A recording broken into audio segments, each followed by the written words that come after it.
네, 시청자 여러분 안녕하십니까? 7월 5일 남자의 서재 시작하겠습니다. 우리 남자의 서재에서는 사회 곳곳에서 아직도 왕성한 활동을 하고 있는 액티브 시니어 혹은 시니어 관련 사업을 영위하고 있는 CEO를 모시고 이야기를 나눠보는 시간입니다. 자, 오늘은 특집으로 시니어들이 궁금해할 만한 건강 상식을 전해주실 분을 저희가 직접 스튜디오에 모셨습니다. CCL 치과의 서종진 원장과 함께하겠습니다. 어서 오세요. 안녕하세요. 네, 안녕하세요. 치과의사 서종진입니다. 반갑습니다. 네, 반갑습니다. 자, 원장님, 치과의 이름이 CCL이에요. 어떤 깊은 의미가 있을까요? 예. 치과 이름은요.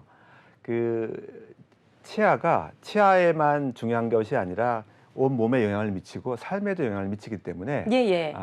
당신의 삶을 변화시킬 수 있다. 그래서 Can Change Your Life의 약자로 이렇게 이름을 만들었습니다. 네, Can Change Your My Life. 네, 예. 정말 깊은 의미를 가지고 있는데요. 교수님께서는 98년에 연세대 치주과 교수 시절부터 당뇨병 환자의 구강 치료를 연구를 하셨어요.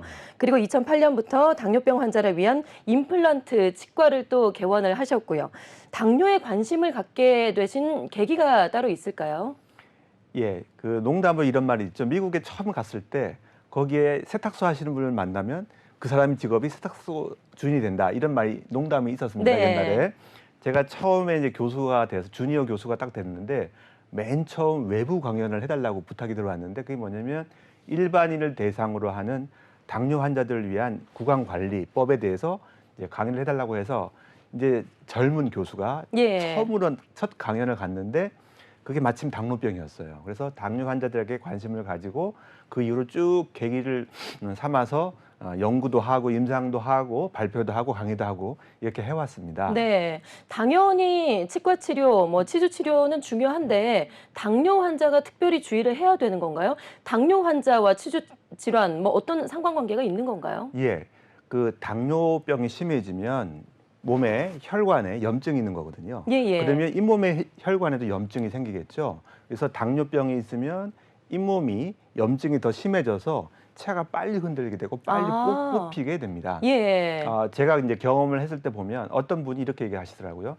내가 젊었을 때는 너무 돈도 없고 고생을 해서 먹을 걸 제대로 못 먹었는데 네. 이제 열심히 해서 돈도 벌고 먹을 만하게 되니까 당뇨병에 걸려서 네. 뭘 먹고 싶은 걸 못 먹게 된다. 내 인생이 왜 이렇게 되느냐 하면서 예. 땅을 치고 이렇게 섭섭해 하시는 분이 계셨고요.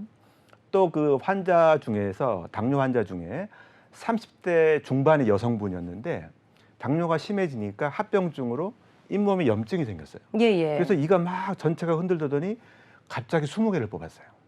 이 20개를 뽑았다고요? 예, 30대 중반의 여성. 예. 그러니까 합병증이 그만큼 심합니다. 네. 그러니까 치과에 와서 치료를 안 받고 일단 30분간 치과 의자에 앉아서 울어요. 자기 삶에 대해서 원망도 자기가 후회도 되고. 예. 그러니까 남편 앞에서 쓸 수가 없다는 거예요. 자기가 창피해서. 네. 그러니까 그런 환자를 보면서 제가 다독거려 가면서 일단 30분 울 때까지 기다리고 치료를 해줬어요. 그래서 이제 결국에는 임플란트도 하고 해가지고 이렇게 이쁜 모습으로 이렇게 이제 사회생활을 할 수 있게끔 됐지만 당뇨 환자의 합병증 중에서 여러 가지 중에서 잇몸 질환도 아주 큰 예. 합병증 중에 하나입니다. 예, 정말 이가 단순히 먹는 데 필요한 이가 아니라 원장님 말씀하신 대로 우리의 삶을 바꿔놓는 그런 치과 치료인 것 같아요. 예, 방금 말씀하신 부분, 당뇨 환자는 치주 치료가 그만큼 중요하고 상당히 어렵고 치료를 해도 앞으로 통증과 부작용도 심해질 것이다라고 하는데 당뇨병 환자는 일반 치과에서 임플란트 수술을 받으면 그만큼 더 위험할 것 같기도 해요. 좀 어떻습니까? 예, 당뇨 환자는 과거에는 되게 위험해서 치과 의사 선생님들이 당뇨 환자를 두려워했어요. 예. 왜냐하면 남들처럼 똑같이 이를 뽑았는데 이 사람은 덧나서 밤에 피가 안 멈춘다든지 잘못하면 사망에 이를 수도 있거든요. 그러니까 예. 겁이 나니까 당신은 대학병원 가라, 큰 병원 가라 이렇게 얘기를 많이 들으니까 제대로 치료 시기를 놓쳐서 고생하는 분들이 많았습니다. 네, 그 정도로 중요하고 위험하군요. 예. 그래서 이걸 설명하려면 당뇨에 대해서 먼저 설명을 조금 해야 될 것 같아요. 네. 당뇨라고 하는 것은 우리가 뭘 먹으면 그것이 이제 분해가 돼서 혈관을 통해서 이제 당 성분이 지나고 다니면 그게 인슐린이라는 호르몬이 필요한 세포에 넣어서 집어넣어주면 그 당이 세포에서 일을 하면 에너지원을 써서 우리가 일도 하고 활동도 할 수 있는 것입니다. 예. 근데 이게 이제 일반적인 건데요. 당뇨병에 걸리면 여러 가지 문제가 생겨요. 그러니까 인슐린이 부족해서 당이 세포 내로 못 들어가는 거죠. 그거를 좀 이해하기 쉽게 설명을 하려고 하면 여러분들 좋아하시는 택배를 가지고 제가 설명을 한번 해보겠습니다. 택배요? 예. 네. 택배가 보통 이게 당이라고 생각하면 될 겁니다. 이 당이 물류센터에 모여 있다가 예. 각 지역으로 분배가 되면 택배원이 그걸 가지고 트럭에다 실어서 쭉 와서 엘리베이터 타고 올라와서 우리 집 앞에 와서 띵동 누르고 택배를 전달하고 가죠. 이게 이제 정상적인 택배 과정이잖아요. 당이 물류센터처럼 이렇게 크게 우리가 식사를 하고 나면 물류센터에 와서 이렇게 분배를 해가지고 네. 이렇게 쪼개서 이렇게 포도당이나 이렇게 단백질이 분해가 되는 것을 우리가 대사작용 이렇게 얘기합니다. 네. 그 대사에 문제가 생기는 거예요. 어떤 대사 질환인데 큰 문제가 두 가지인데 하나는 택배원이 없는 경우 파업을 하거나 없어요. 네. 또는 택배원은 많은데 뭔가 흐름이 끊긴 거예요. 네. 그래서 첫 번째 경우 태어날 때부터 택배원이 없는 인슐린이 없는 그런 상태면 전달이 안 되겠죠. 그렇죠. 그러니까 어렸을 때부터 유전적으로나 아니면 태어났을 때 어떤 문제로 인해서 타입 1 당뇨라고 하는데요. 택배원이 없어요. 인슐린이 없기 때문에 전달이 안 돼요. 당이. 택배가 안 와 우리 집에. 이런 것을 일형 당뇨라고 합니다. 예. 두 번째 당뇨는 택배원은 많아요. 근데 우리가 이제 식사를 할 때 하루에 한 3끼를 먹는데 너무 많이 먹거나 한 번 먹을 때 왕창 먹는 거죠. 또는 너무 자주 먹어 당을. 그러니까 밥을 여러 번 자꾸 나눠서 먹으면 이게 이제 택배가 여러 번 오는 거예요. 네. 하루에 3번 오면 좋겠는데 네. 하루에 20번 온다고 생각을 해보세요.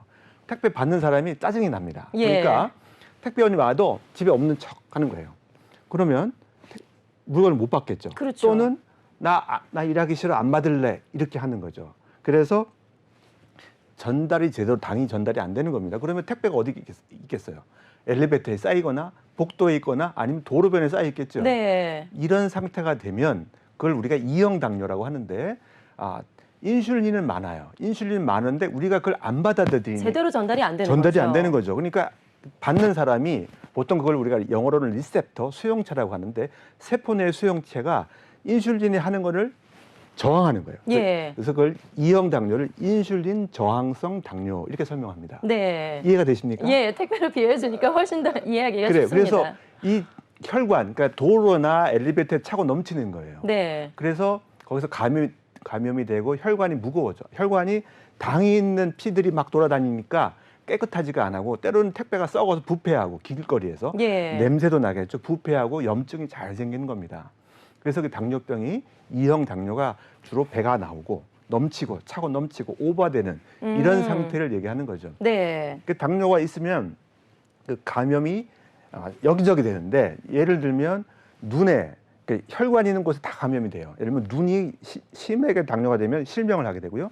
그게 쭉 무거운 피가 내려가서 발에 네. 말초혈관에 문제가 되면 발이 감염이 돼서 발을 자르는 이런 형태가 되죠. 그래서 하루에도 한국에 한 5명이 당뇨가 심해져서 발을 잘린 수술을 한다고 합니다. 예. 그러니까 이렇게 심해지는데 뭐 신장도 망가지고 막 큰 혈관도 망가지는데 이 잇몸도 역시 망가지는 거죠. 그래서 미국 학회에서 얘기하기를 잇몸병은 당뇨 질환의 6번째 합병증이다. 이렇게 얘기를 했습니다. 네. 당뇨는 합병증이 상당히 무섭다는 얘기는 듣긴 들었어요. 근데 그 중에서도 잇몸 질환, 치주 질환으로 가는 것이 6번째로 위험하다라는 얘기인 거죠. 예, 그렇죠. 예.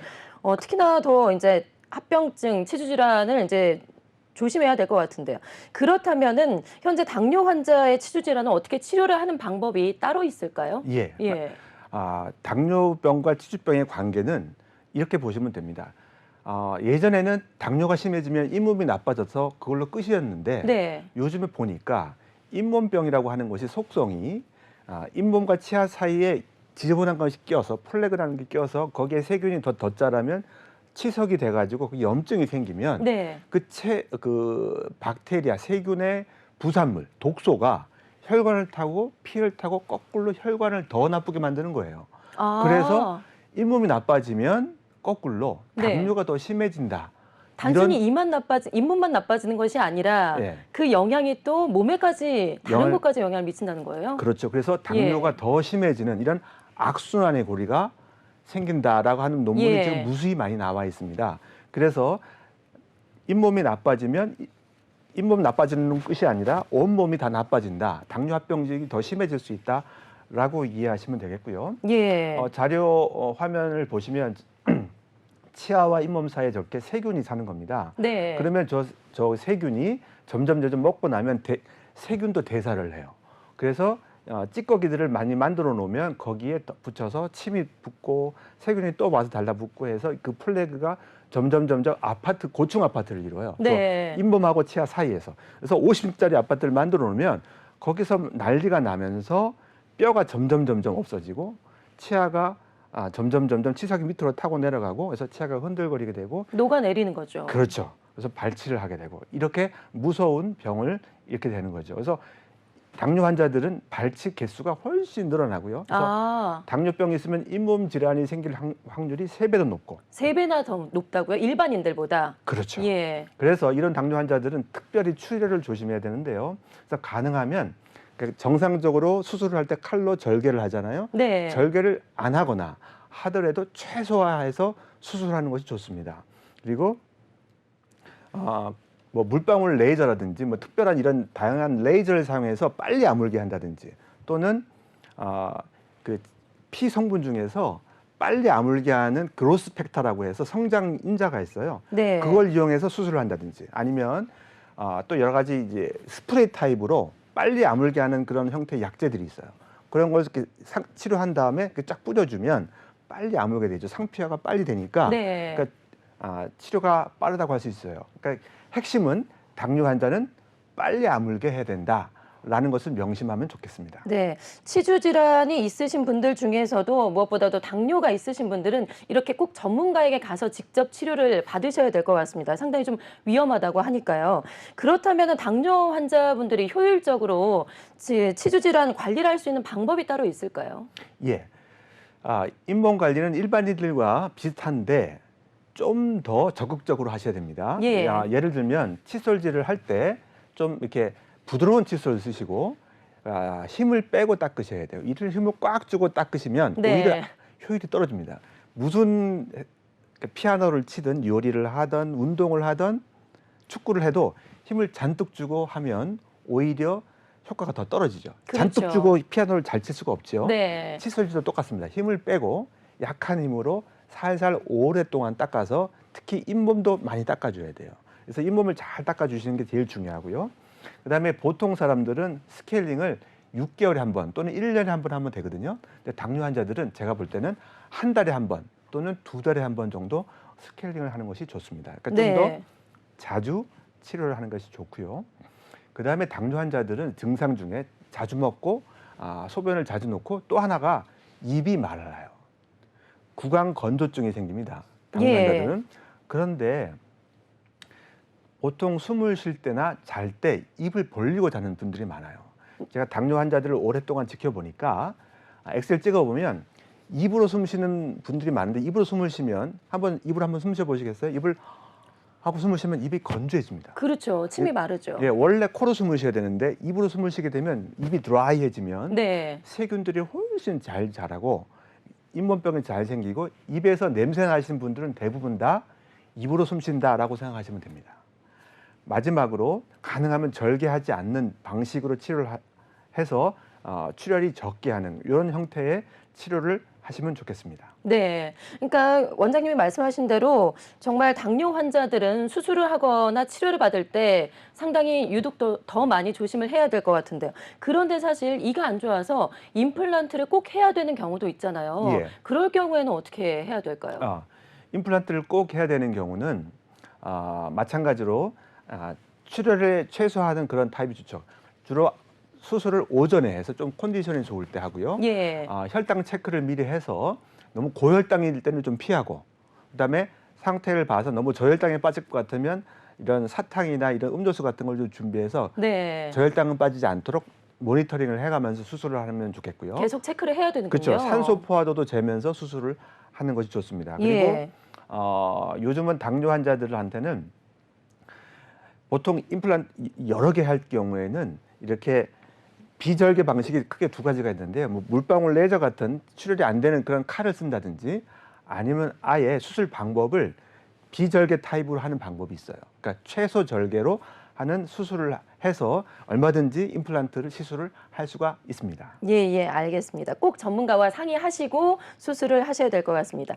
앞서 그 수면과 이제 당뇨에 대해서도 연관성도 말씀을 해주셨는데 수면이 당뇨와 어떤 관계가 있는지 또 수면을 어떻게 해야 당뇨를 더 악화시키지 않는지 잇몸 질환을 지킬 수 있는지 이 부분도 자세하게 설명 부탁드릴게요. 예, 제가 한번 다시 질문을 할 텐데 보통 사람들이 아는 내용은 당뇨 환자들은 보통 두 가지를 관리를 합니다. 본인이 병원 가서 하는 게 아니라 혹시 아세요? 당뇨 환자 어떤 관리를 해야 될지 본인 스스로. 당뇨 환자들이요? 예. 먹는 거 관리하고요. 그리고요? 글쎄 예, 운동? 정답입니다. 운동. 네. 네, 두 가지를 합니다. 네, 그렇죠. 근데 당뇨 환자들은 한 가지를 더 관리를 해야 돼요. 어떤 뭐냐면 건가요? 수면 관리를 해야 돼요. 수면 관리요? 예.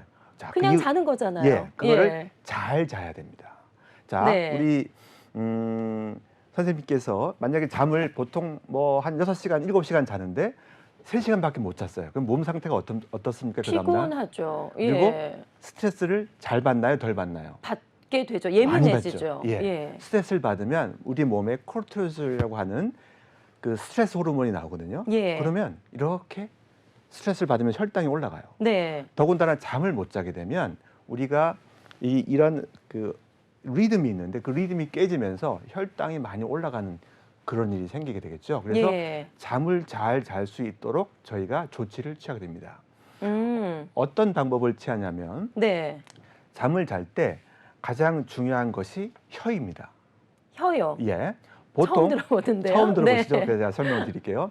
자, 예를 들면 코가 막혔어요. 코를 네. 한번 막아보세요. 이렇게.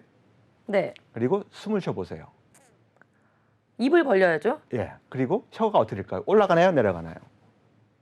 올라가는 것 같은데요. 혀를 막고 숨을 쉬면 숨을 크게 내려가나요? 내려갑니다. 네, 그렇죠. 예. 그래야 호흡이 되니까요. 그렇죠. 네. 혀를 올리면 숨이 막히죠. 네. 그러니까 코가 막힌 분들, 비염이 있거나 뭐 여러 가지 문제가 있어서 코가 막혀 있어요. 그러면 입으로 숨을 쉬어야 되는데 잘 때 입으로 숨을 쉬게 되면 입이 건조해지겠죠.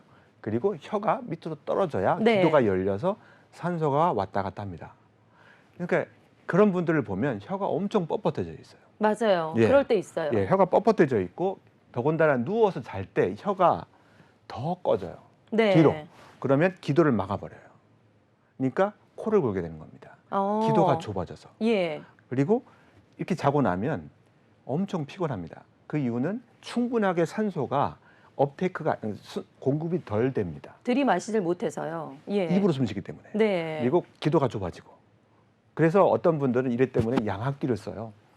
강제로 공기를 불어 넣어줘야만 잠을 잘 수 있는 분들이 있어요. 네. 다 수면의 질이 떨어져 있는 상태겠죠.